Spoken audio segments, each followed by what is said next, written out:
Hola, hola, un saludo muy especial. Bienvenidos a Sinergia Informativa, un programa que está hecho para personas inteligentes, interesantes y calificadas como usted. Personas bien informadas sobre temas políticos y administrativos, temas que son de su absoluto interés. Todo lo que aquí tratamos no se escapa de esas esferas, de lo político y lo administrativo. Así que no podemos soslayarlo, no podemos decir que eso no nos interesa, que eso se lo dejamos a los otros.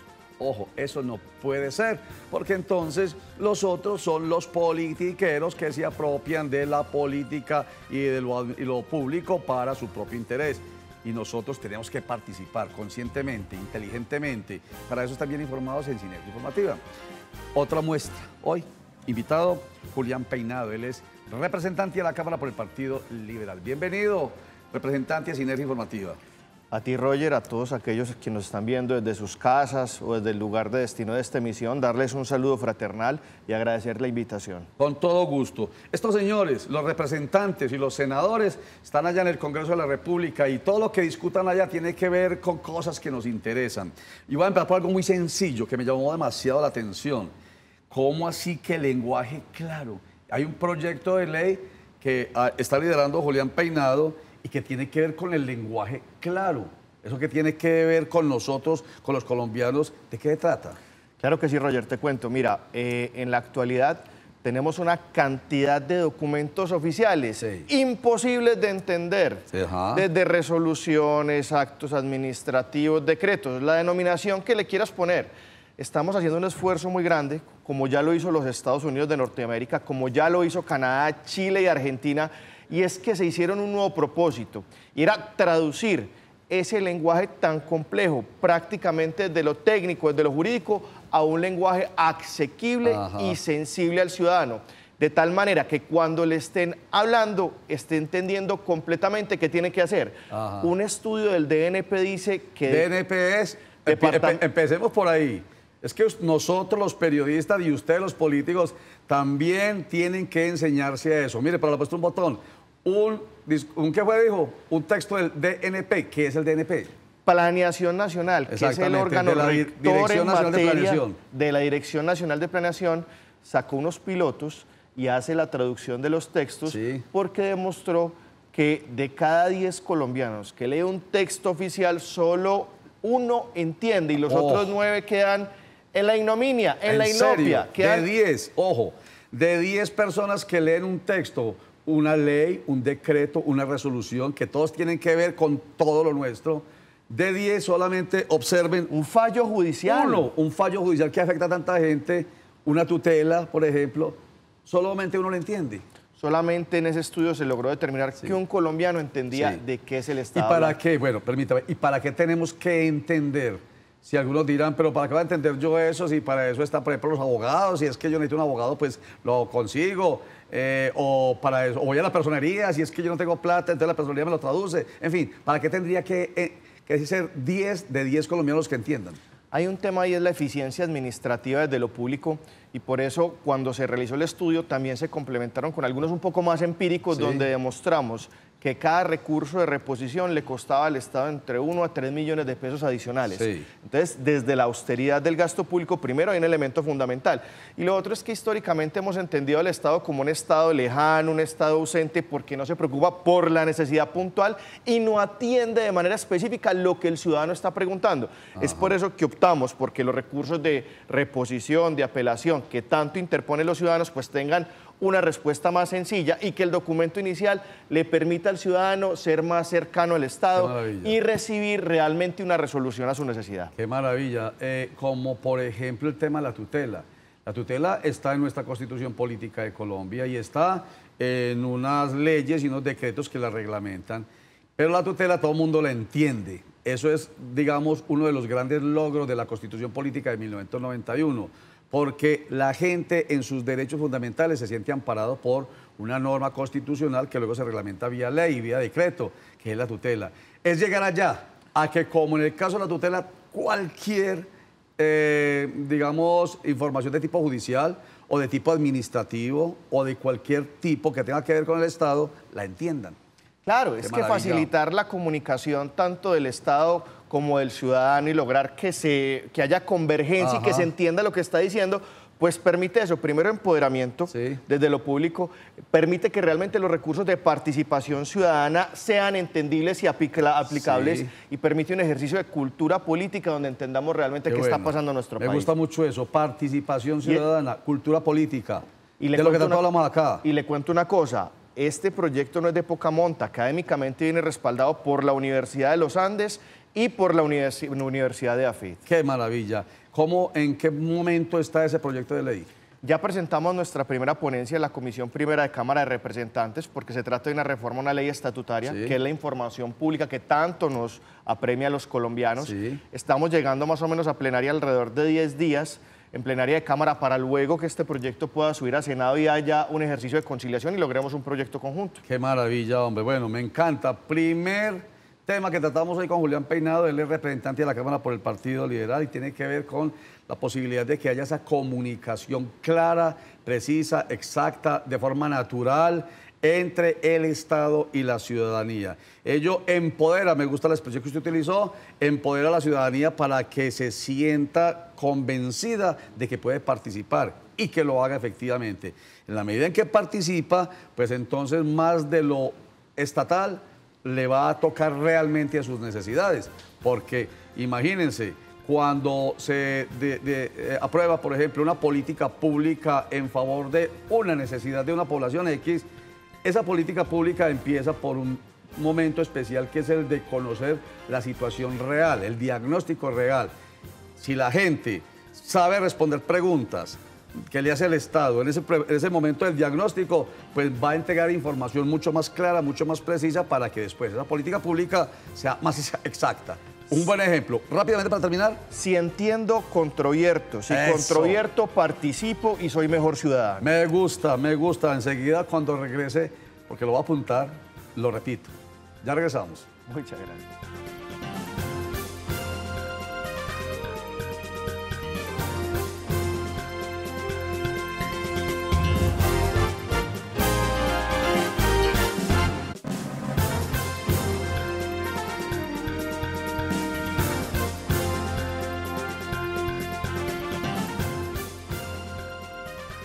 Si entiendo, controvierto.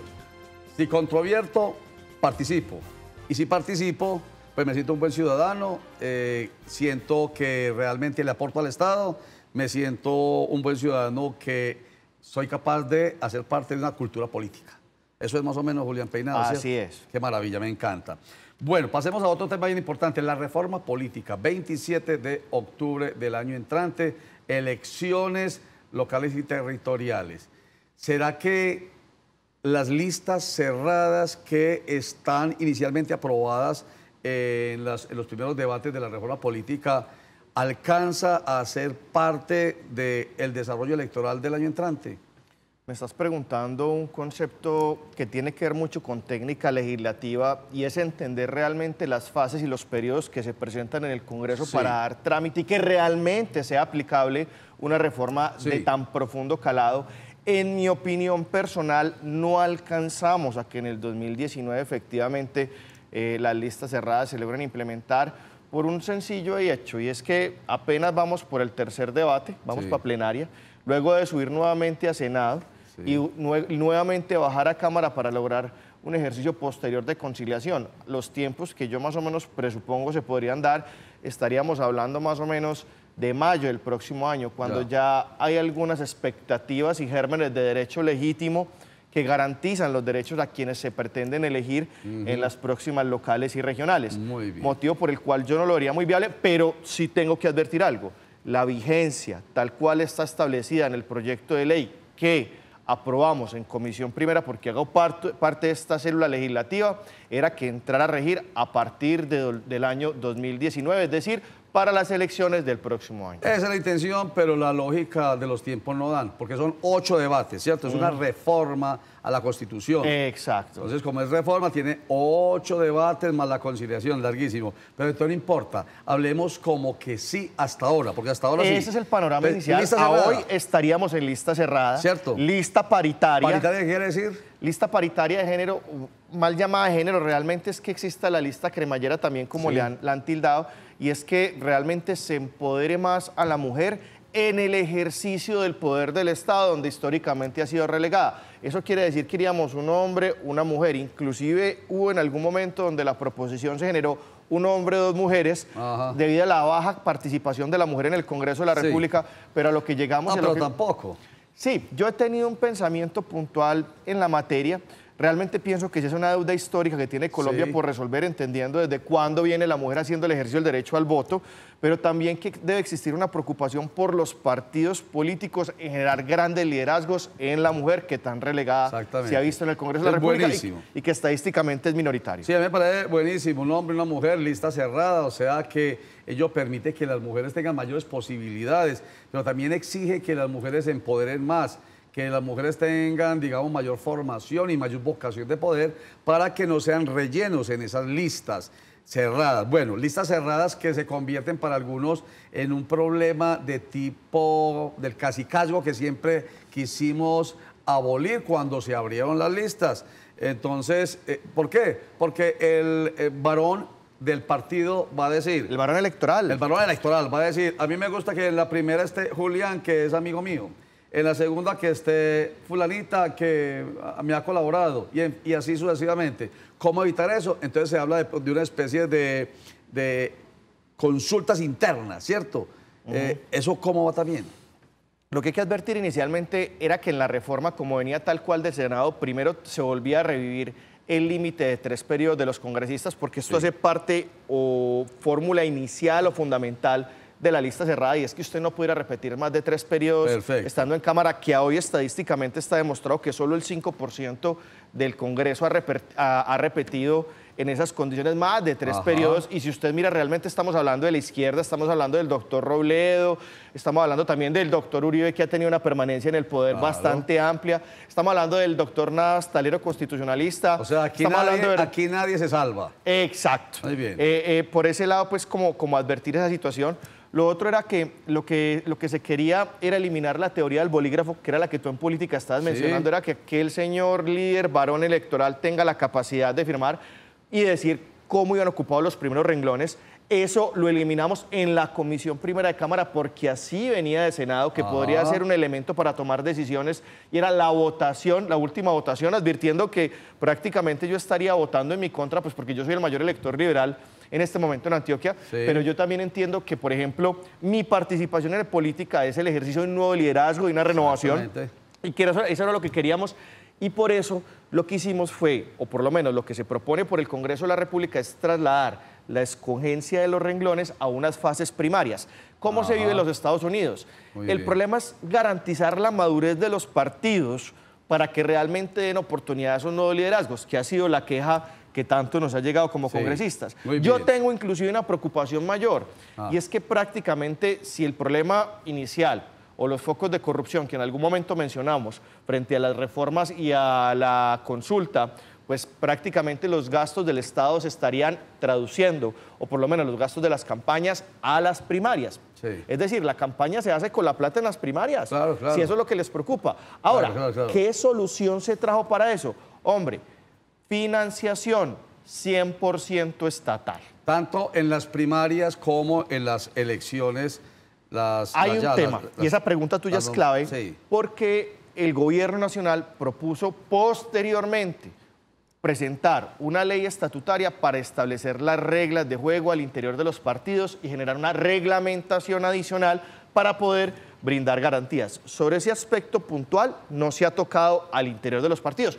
Diríamos que sí, pero realmente sí es cierto que teniendo una lista cerrada, la financiación es menos costosa, advirtiendo que nadie que en este momento pretenda llegar en un ejercicio local, regional o posteriormente nacional, se le va a medir en una lista cerrada, situación que debe haber claridad con esa norma estatutaria para que las primarias, las consultas internas, la democracia al interior de los partidos sea seria y sensata y de frente a la ciudadanía. Y ahí está pues tocado también lo de la financiación, que se espera que sea estatal.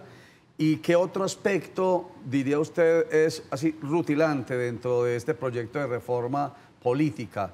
Que pues, recuerden, 8 largos debates que todavía... Es una reforma constitucional. Sí, por supuesto, tiene que ser así, muy juiciosa, muy juiciosa. ¿Qué otro aspecto usted resaltaría? Hombre, me cogió por sorpresa, no te lo puedo negar. Situación que no discutimos en Comisión Primera, y era que ya se estaba hablando en estos días en medios de los vicealcaldes y los vicegobernadores. Ajá. Yo entiendo cuál es la finalidad pragmática del asunto o la realidad. Lo que pretenden es que con todos estos sucesos que tenemos con nuestros diferentes municipios, cuando se quedan sin alcalde, sea porque se aparte del cargo o situación como está sucediendo en Antioquia en varios municipios, pues no se tenga que nombrar una persona ad hoc, sino que esté legitimado democráticamente para que sea un secretario de despacho el que se presente en fórmula y suba a asumir las posiciones y las direcciones del municipio. Y ese despacho sería el vicealcalde o el vicegobernador en este caso. Exacto. ¿Y un vicealcalde para qué entonces? Para evitar cuando existan las vacancias. Ese vicealcalde, el vicealcalde del municipio de Quistán y el vicegobernador para qué entonces. Yo pensé que el vicegobernador sería tener ese suplente, esa persona que estaría dispuesta a asumir las funciones, sea por vacancia absoluta o por una vacancia diferente que, por ejemplo, de enfermedad tenga que generarse la posibilidad. ¿Quién sería? Un mismo secretario del despacho, situación por la cual no se estaría generando un cargo burocrático adicional, sino para evitar esas... Yo no entiendo lo de un secretario de despacho si estamos hablando de un vicealcalde o un vicegobernador. Porque hoy tendría que escogerse... ¿Por qué? Porque usted lo que hace es que se presenta en la plancha como candidato a la alcaldía y con un candidato a la vicealcaldía. Entonces, directamente no tendrían que mandar la terna al gobernador para que el gobernador escoja, sino que inmediatamente sube esa persona que está de vice y que sería un cargo que ya estaría nombrado para evitar traumatismo político, administrativo y que ya conoce cómo se está gerenciando. Muy bien. Esa es la teoría, pero eso viene dentro de la ponencia. Yo no lo conocí en el artículo. Vamos a conocerlo, yo no lo conocía tampoco. Vamos a analizarlo con más calma. En todo caso, la vicealcaldía es una figura que ya existió en la ciudad de Medellín durante la administración de Aníbal Gaviria. ¿Y qué generó ello? La verdad, pues aparentemente, hasta donde yo conozco, de los mentideros políticos y de los mentideros periodísticos, ¿qué generó? Nada. ¿Qué generó? Separación del alcalde de la gente. Lo aisló. Lo aisló. Lo metió allá en un, ¿cómo se llama eso? Lo encerró en su propio reinado particular y puso a frentear las necesidades de la gente a los vicealcaldes. Pero no más burocracia. Unos mensajes y ya regresamos, pero antes de esta frase, para que cuando regresemos los diga ustedes qué piensan de ella. Usted, bueno, y también ustedes, ¿no? Aquí está. Uno que no sepa gobernarse a sí mismo, ¿cómo diablos sabrá gobernar a los demás?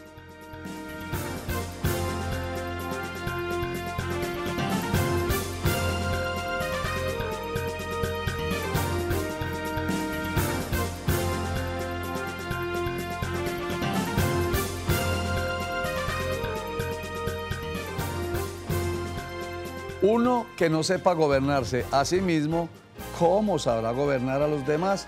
¿Qué piensa usted, Julián Preciado, de esa frase? Muy sencillo. El orden comienza en casa. Sí. Usted establece reglas, orden, buenas relaciones, métodos de conciliación al interior de su hogar y es capaz de reflejar ese mismo instrumento para ser aplicado en sociedad. Gobernar es establecer las reglas de juego para que podamos vivir tranquilos en sociedad y es por eso que inicia desde el autogobierno. Qué maravilla. Entonces lo podría decir aquí como lo hacen las mujeres permanentemente, todas las que vienen acá a hablar de equidad de género. Nosotras somos las más organizadas, las que mejor administramos. Entonces nosotros, de acuerdo con esa misma teoría, seríamos las mejores gobernantes.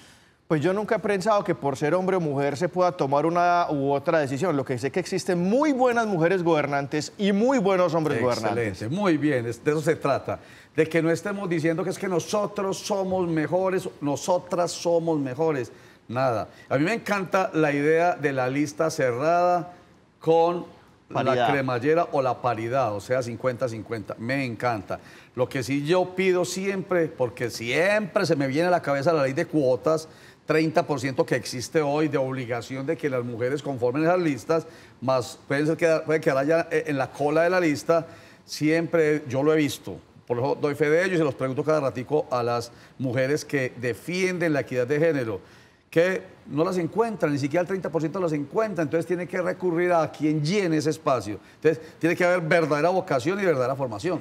Así es, tal cual tú lo estás diciendo. Hoy en día buscar mujeres que quieran hacer un ejercicio de empoderamiento frente a las estratagemas de poder en Colombia es bastante complejo. La verdad es que yo pienso que es un tema cultural, pero viene generándose una apertura diferente. Hay que seguirla impulsando, motivando, pero genera esas dificultades. Es por eso que el debate está abierto y no creo que vaya a ser un debate fácil en la plenaria. Pero ojalá pase, eso es una opinión. Entonces, opinión, ojalá pase esa lista cerrada que me gusta mucho por el fortalecimiento de los partidos políticos, además, por la recuperación de nuestra institucionalidad. Esa es la esencia también de la reforma. Esa es la esencia de la reforma. Me gusta. Fortalecimiento de nuestra democracia a partir, por ejemplo, de los partidos y movimientos políticos. Y te tiro una perla. Señor. Casi eliminan la posibilidad de inscribir candidatos a la gobernación, a la alcaldía de los municipios y a la presidencia de la República por firmas. Eso venía, casi nos meten ese gol ahí. Porque hoy en día existen liderazgos que no se soportan en partidos y es darle a esa fracción que no se siente representada de la ciudadanía la posibilidad de elegir con alguien que se siente representado. Ejemplo, Fajardo se inscribió por firmas, Petro se inscribió por firmas, el doctor Vargas Lleras. Exacto. Entonces, esos son liderazgos que no podemos... Pero sí hay que fortalecer los partidos. Estuvo chilingueando, como decimos popularmente, la participación electoral de candidatos vía grupo significativo de ciudadanos. Tampoco hasta allá. Qué rico que todavía exista la posibilidad. Que esos también aunque ahora también, como en el caso de las mujeres, también exige una cosa, Julián Peinado, es, hombre, que no cualquiera, que cualquiera que logre mediante populismo conseguirse 50.000 firmas, ya es el flamante candidato. Hay unas responsabilidades mayores para esas listas cívicas también, y también se le solicitó al Estado que aportara en materia de financiación electoral, porque realmente esas listas también deben competir en el mismo régimen de igualdades. De lo contrario se nos vuelve imposible manejar. Muy bien. Vamos a terminar este programa de manera muy sintética porque al fin y al cabo pues, tampoco hay mucho que decir de ello. Reforma a la justicia, ¿qué pasó? Asistí personalmente la semana pasada al santo sepulcro de la reforma a la justicia por falta de gestión del gobierno. ¿Cómo es posible que se hubiera creado una comisión accidental a la cual yo pertenecía como miembro de la Comisión Primera de Cámara y nunca fuimos convidados a una reunión de socialización, sino finalizando, apenas ya estaba pretendido radicarse el trámite, finalizando los estudios, para las carreras, a los empellones, con pura vaselina, tratar de sacar una reforma que no gustaba en las altas cortes, que los magistrados bajo bambalinas la criticaban a profundidad y que no hacía honor a lo que ellos tanto piden, y es la autonomía de la rama judicial. Que debe ser, no entiendo. ¿Cómo se logra la autonomía de la rama judicial? Hay un criterio fundamental que captamos de cada uno de los gobiernos de las altas cortes, y es precisamente que el recurso que a ellos les corresponde para poder tener un buen funcionamiento, para generar procesos de descongestión, debe llegar directamente constitucionalizado. Es decir, piden una norma que garantice su presupuesto para el funcionamiento, porque cada que el gobierno arranca les hace conejo y se les demora aproximadamente 6 meses en llegar el presupuesto. Situación que arranca absolutamente deficitado cualquier ejercicio administrativo. Claro, pero con un agravante, perdóname Julián Peinado, que se me acaba el tiempo, un agravante es ¿dónde está pues la independencia? ¿Dónde está la autonomía? ¿Dónde está la separación de poderes? Si el Poder Judicial está dependiendo, como el pobre Pulón, de las limosnas que caigan de la mesa del Ejecutivo. Claro, y muy sencillo. Entonces, cuando del orden nacional, el gobierno nacional, no esté de acuerdo con las decisiones de la rama, entonces va a apretar o cerrar la llave de los recursos que tanto necesitan. Hoy tenemos salas de audiencia sin computadores y mecanismos para grabar, municipios que no tienen un juzgado administrativo. Y eso es lo que está reclamando el pueblo colombiano, menor impunidad, y eso se hace con un aparato, una rama judicial absolutamente eficiente y autónoma. Imagínense, pues, estamos esperando descongestión, estamos esperando celeridad, estamos esperando menos impunidad, pero no hay con qué. Bueno, ahí dejo ese tema, de todas maneras lo dejamos en puntica. Pero gracias, porque lo único que sabemos es que se murió. Santo sepulcro, dice Julián Peinado, representante a la Cámara por el Partido Liberal. Gracias por estar con nosotros nuevamente en Sinergia Informativa.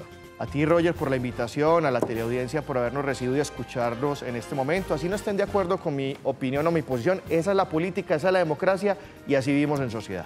Muchas gracias, de verdad, pero eso es lo importante, respeto y tolerancia. Si nosotros somos capaces de lograr incorporar en nosotros ese valor o esos valores, hombre, tenemos una democracia real y más fortalecida y, por supuesto, más enriquecida para el bienestar de todos. Que la democracia es el gobierno del pueblo, para el pueblo y por el pueblo.